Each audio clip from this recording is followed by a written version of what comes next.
I thought I looked like one of them librarians with the glasses and you pull them off. And it's like, you know, it'd be like that when they pull them off. It's like, ooh. Hi, I'm Spilletry TheMouthpiece, and I am in Mvthas Kitchen. So.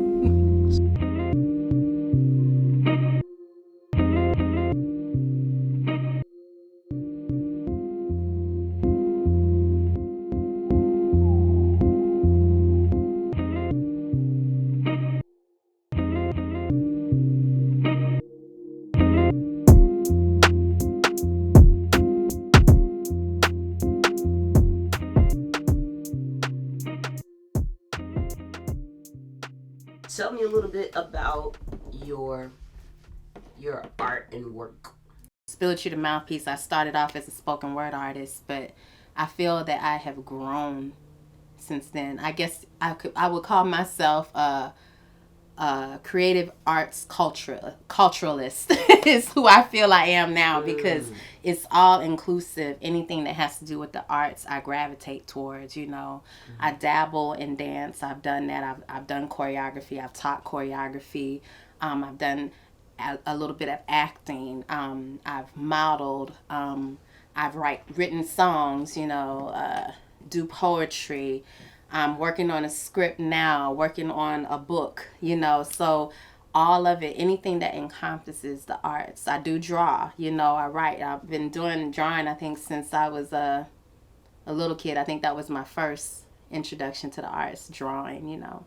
A little bit more than stick people at my age. I think I was 5, and they had skin and stuff. It wasn't just stick people. They actually had arms and legs and clothes on their bodies and stuff. Wow. It's like, That's I'm not a stick. But yeah, too much it's not sense. how I look like. Yeah, too much sense too early. Yeah, I got told that a lot too. But so I don't know. This is probably my 3rd, 4th round here on this earth. I don't know, but I definitely don't feel like it's the first one.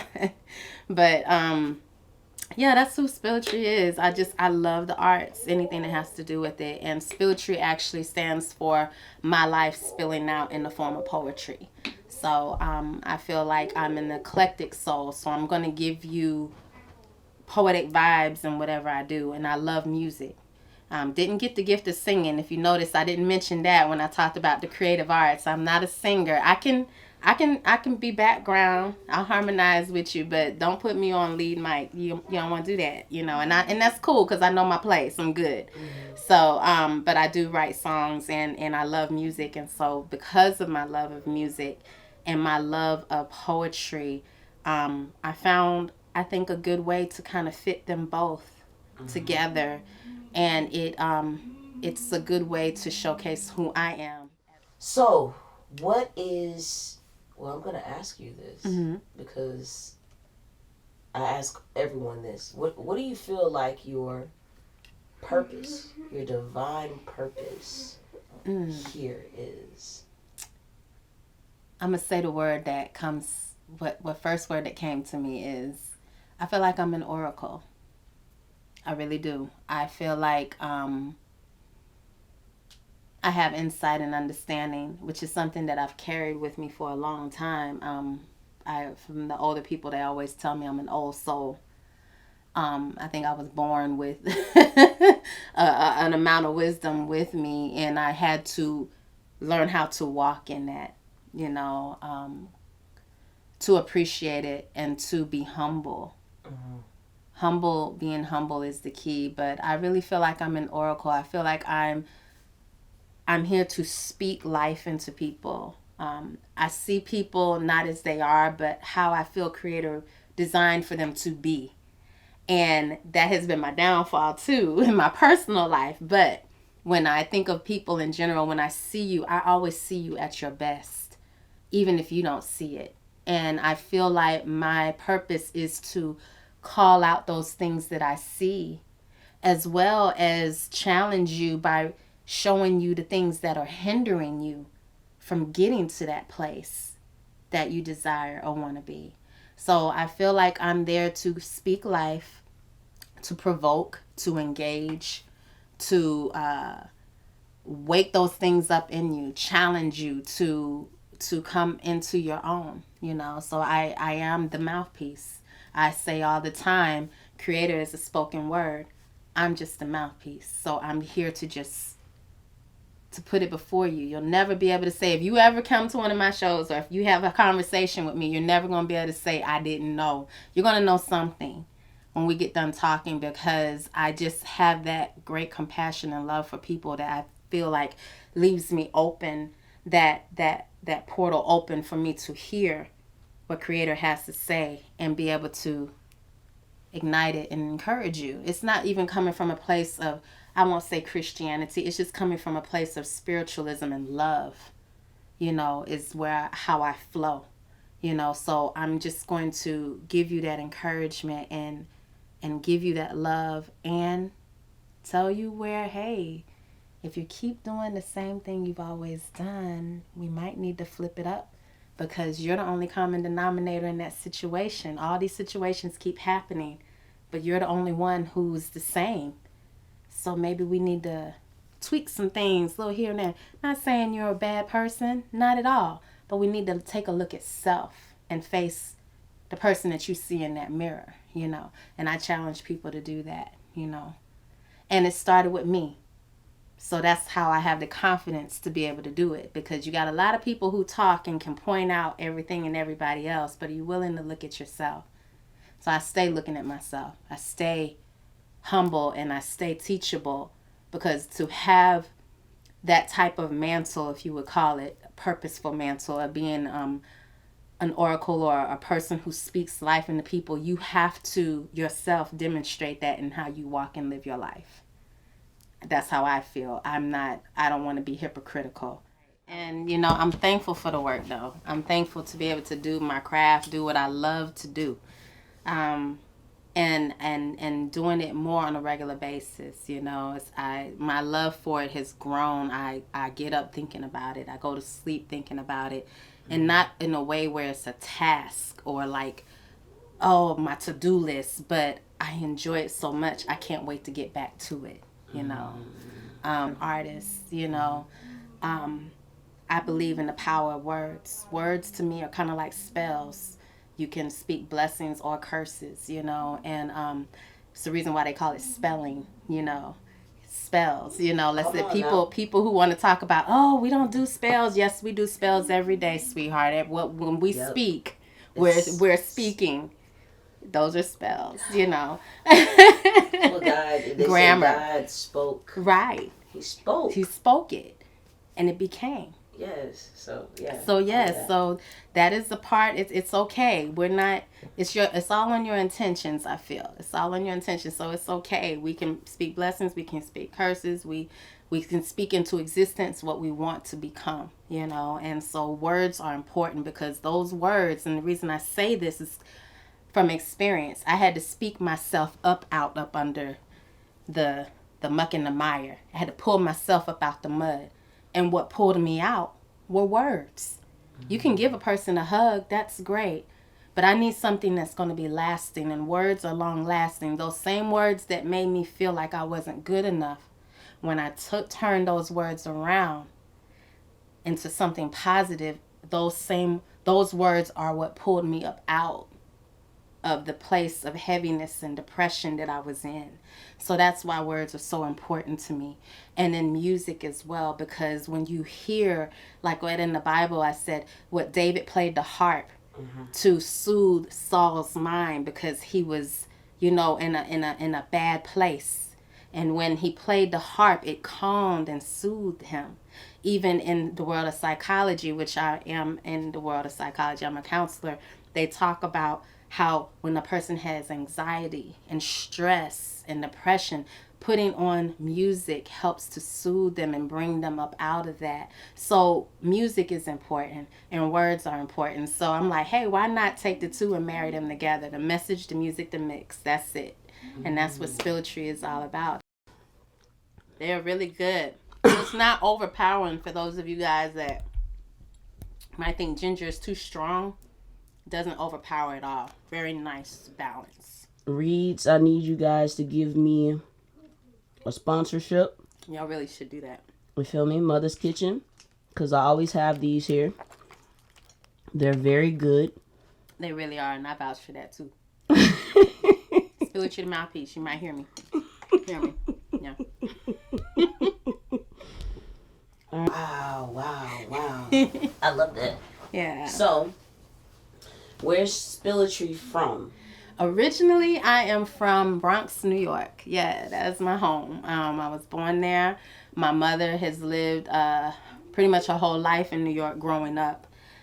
She was born in Toms River, New Jersey, and then moved to New York. And my dad also is from Mount Vernon, New York, my biological dad. So they met up in that neck of the woods, concrete jungle, and fell in love, had me, and then shortly after departed. But I guess they needed to merge so I could be here. I'm thankful. I still am in communication with both my dad and my mom, so I'm thankful for that. I lived with my mom, and my dad and I kind of reunited when I was like 25 years old. And that was beautiful, and we've been in constant communication ever since. So I'm very thankful for that. And That's beautiful. Yeah. It was hard though not having him coming up, even though I have a wonderful stepdad who is who took me on as his own. I don't even call him stepdad; I call him dad. Mm-hmm. And he has been a great influence. But I think it's something about when you know that I have you, but I know there's a piece over here missing. You know, just wanting to have understanding to why that piece is missing. You know. And as most young people do, even into our adult life, those pieces, if we don't get answers, we kind of find other ways to fill that void, you know, and different things. But yeah, originally I'm from Bronx, New York. My mom went into the military, and that's how she met my stepdad. And we moved down here everywhere we've been. Let me see. Only got to travel within the United States for that journey, but it was nice. I got to see a lot, been a lot of different places. And my grandparents on my mom's side are originally from the South. Okay. Grandfather's from Savannah, Georgia. Mm-hmm. Grandmother's from Defuniak Springs, Florida. They migrated up north to New York, and that is where they met. And my grandmother was a seamstress. My grandfather was a chef, and he actually was the first head chef at the Four Seasons in New York, black man at his time. So that was very historical when I found that out. Didn't understand it when I was younger, but as I got older, I was like, wait a minute, my grandpa doing things, you know. So that was nice. And then once they retired, they moved back down south, built their house from the ground up, literally. Them old school houses with the cedar blocks. You know, my Uncle Murray, my grandmother's youngest brother, he did contract work and he built houses and stuff. So they literally built their house and everything. So that was nice. But I'm from New York. I've lived in Pensacola, Florida here for the last 20 years. So everybody from Pensacola is like, nah, you one of us. And I'm like, kind of, sort of, boo. Kind of, sort of. I do claim Pensacola. There's a lot of growth that came for Spilletry here in Pensacola. Yeah. So Pensacola will always be near and dear to my heart, always. But my roots, you can tell, I'm a different sort. I don't really flow. You can tell, like, where are you from? Oh, that's why. Okay, because I am. I'm a different sort. I'm an eclectic soul. That's why I tell people all the time, you know, you don't know what you're going to get with me. You know, I don't follow tradition too easy. I am my own person. I follow the beat of my own drum, and I like it like that. So I dig that. So what is Spilletry currently doing now? I know you're doing a whole bunch of stuff, but you have a project coming out. Yes. As a matter of fact, tomorrow is the album, well, the listening party is what we're calling it, for the release of the project. We're going to be releasing later on this month. But tomorrow is the listening party. And we're going to do it like Motown style, like they used to do, where you bring in people who are professionals in that field in the entertainment. So we have artists, we have producers, We have radio personalities.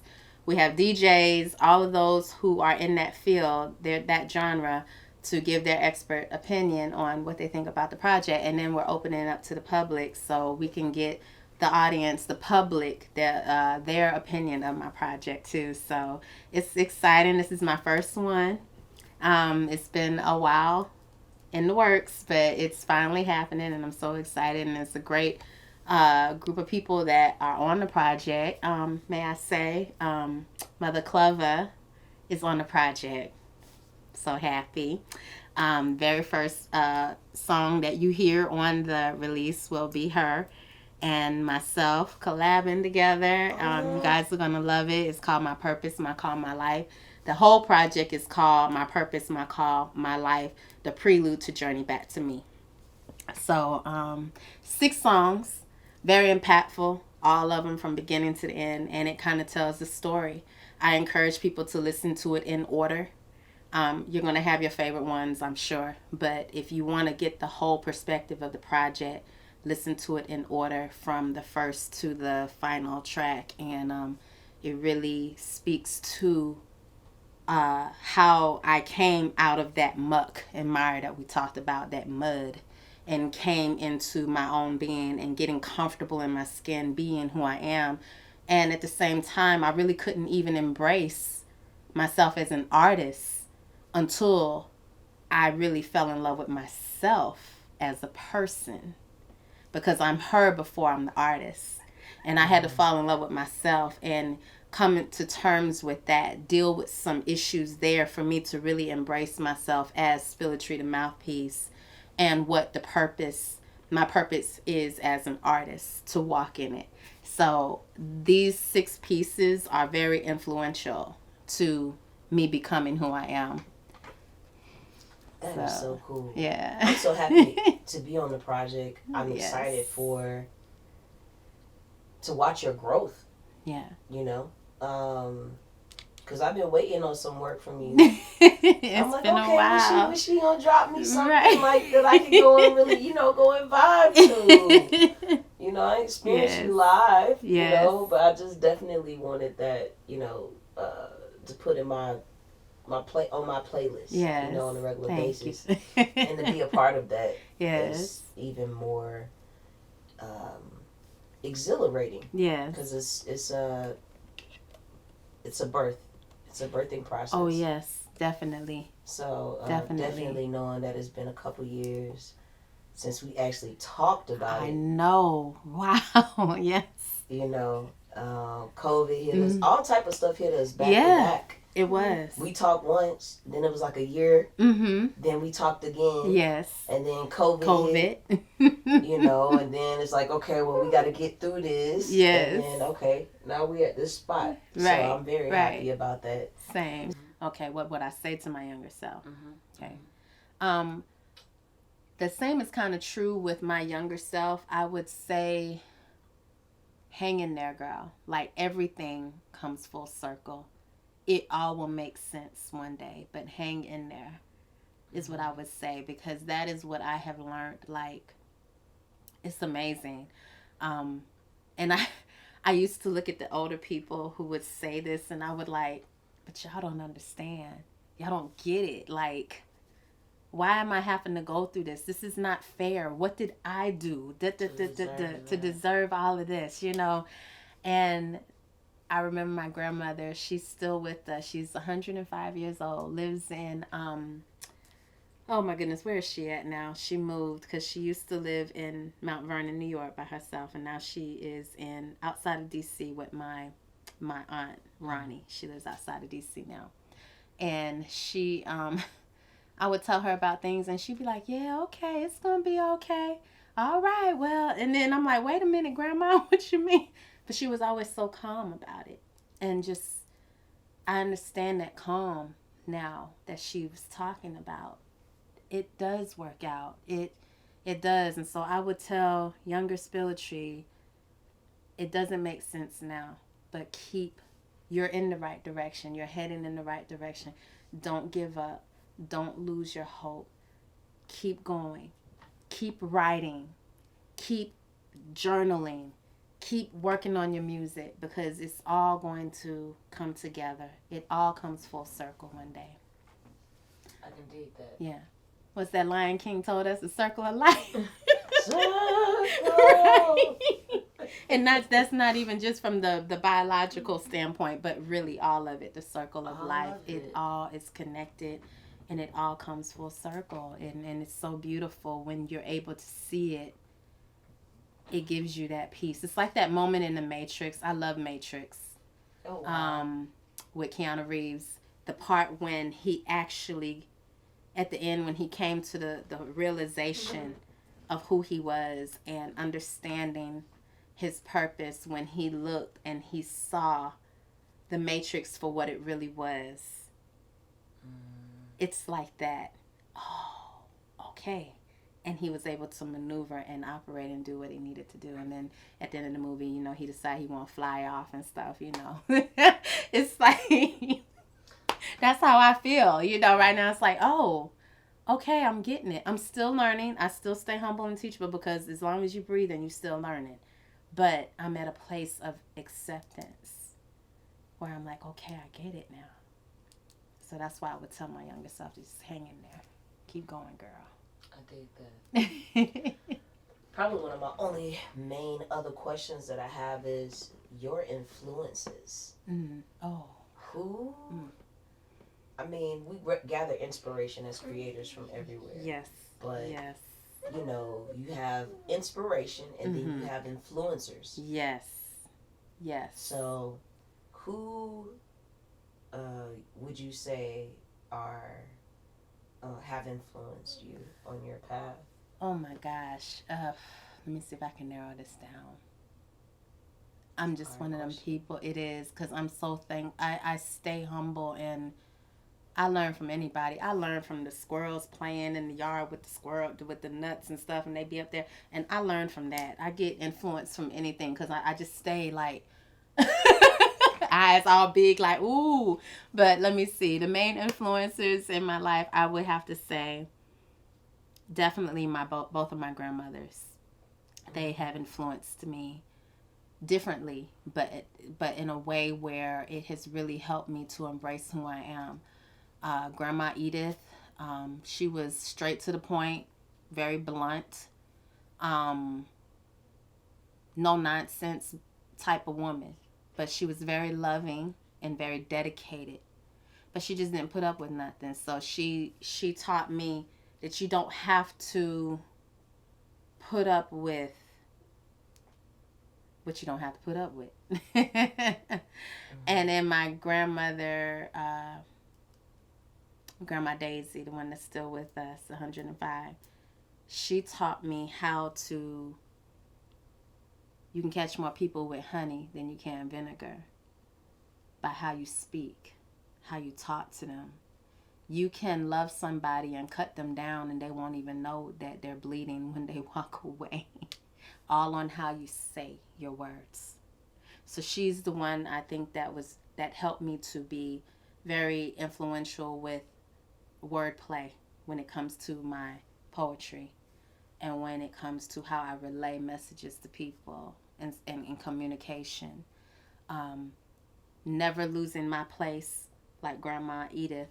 I'm straight to the fore and I'm blunt, which means I'm not going to allow you to cross certain boundaries. I'm going to have a respect for myself, but it's all in how you say it, you know. And so both of them, I think, help to balance me out with that. And when it comes to how I use my poetry, especially when I want to get a certain message across, you know, I would have to say my grandfather as well as my parents, their love for music influenced me. My mom, every Saturday we got up. I woke up listening to whatever she had playing on the radio or the album, because we had albums when I was coming up, you know, before CDs even. And she would put her whatever. It would be Regina King, might be Luther Vandross, might be Earth, Wind, and Fire, just whatever she was feeling at that moment, you know. And it really influenced me or helped me to fall in love with music. I remember sitting on the floor, and I would just pull out the record albums, and I'm looking at the albums and looking at the artists and reading the lyrics while, the song is playing and stuff like that. And it moved me so much. Music became my love. So I have Mom to thank for that. And music became a part of everything I did. So I still, to this day, when I'm cleaning the house, that music is on. When I'm cooking in the kitchen, that music is on, If I'm having a rough day, I put that music on, pull my little wine glass out, music is like every part of me, And so thank you, Mom, for that. And I would say those are my biggest influences within my home. I've had a lot of great, I have to, my English teacher, Miss Ellsbury. That's how I learned how to write. That woman didn't play. Her, Miss Ellsbury, and Miss Inman. Never forget, Miss Inman was the one with the red, and I'm thinking my paper is dope. Like, yes, I got an A. She come back to me. Let me see you after class. I need to see. I'm going to let you go ahead and rewrite this because this is a good paper, but your grammatical errors, and you need to fix it, because I would hate for you to not get a good grade with such good content. Oh, yes, ma'am. Go back and do what I need to do so I could get that A. So she taught me how to format. And then Miss Ellsbury is the one who encouraged me to speak from my heart. So both those ladies were very influential in what I do today. I'm sure there's so many more I could think of, but those are the ones that come to mind at first. I love that. So, what is your favorite? I guess I would say, who would be your top 5 that you enjoy listening to? As artists that I like to listen to. Mm-hmm. Oh, Jill Scott, of course. I love Jill. Jill is very poetic in her music anyway, so that pulled and draws me. And in her lyrics and how she phrases and puts words together in her songs, you can feel it. I love her. I would have to say Erykah Badu is another one. She's very eclectic. She's herself. She speaks her mind. She does what she's going to do. You can either like it or not. And I think that helps me as an artist to stay true to who I am. It ain't about if everybody, you got to stay true to your craft. And if you stay true to who you are, they're going to fall in love with you, because that confidence that you carry and just being yourself. Let me see. What's another one? There's so many. These are hard questions. You know that, right? Let me That's see. What I'm here for. Yes. So I got those two. I love. Who's been another one coming up?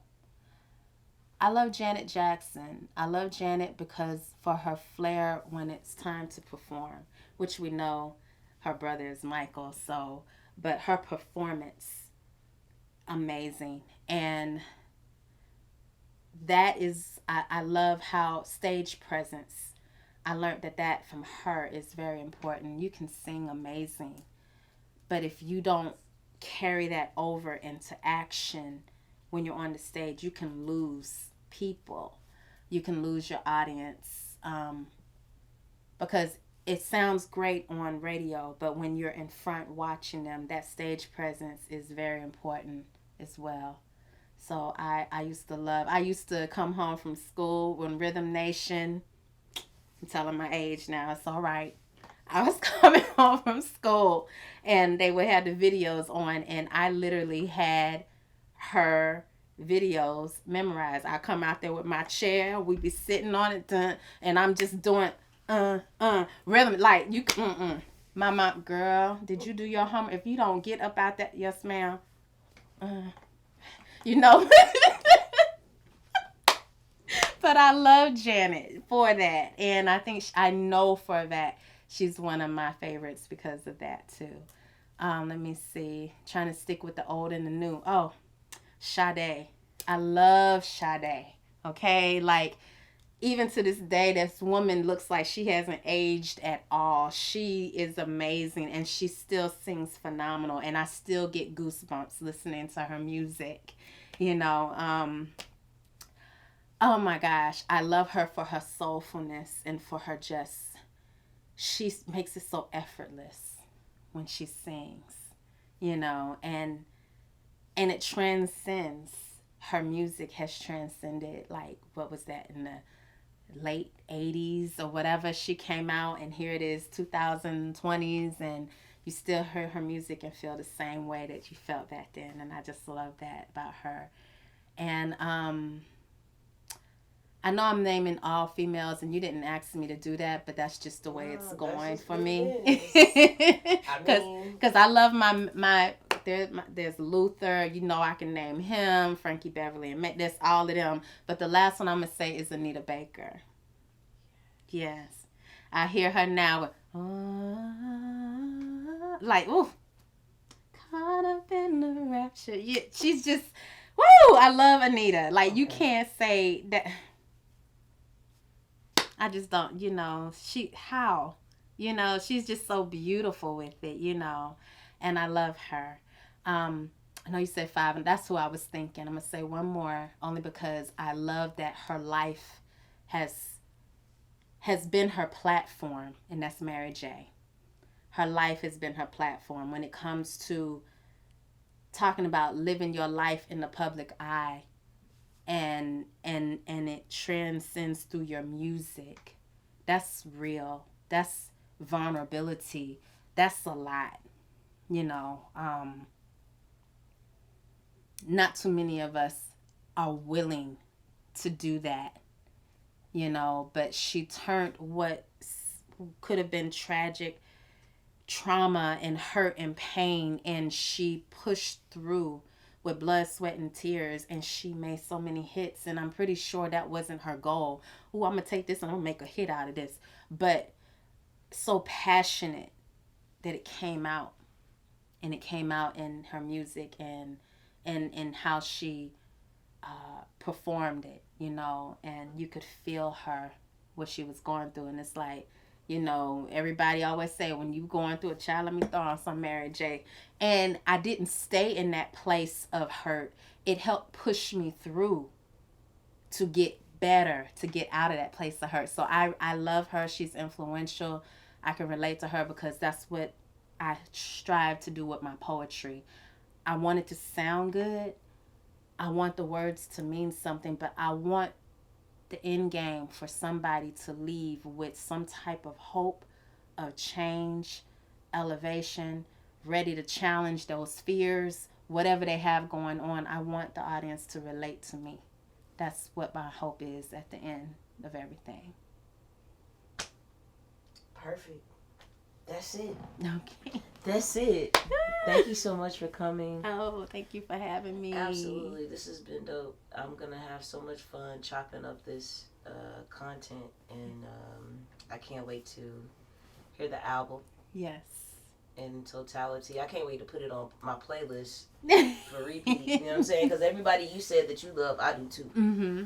So I can't wait to just put it in rotation. Yes. Because it's a classic, yo. Oh, my goodness. To be everything I heard, I'm just like, you want me on the album? Yes. This is hard. Like, this is dope. Oh, man. I love that piece. I can't wait. You guys, y'all make sure My Purpose, My Call, My Life, Mvtha Cvla is on the album. The very first song, track 1, that's her on there. And it's beautiful. I've listened to it several times, and every time I listen to it, look, I got your part memorized before I even got mine. Look.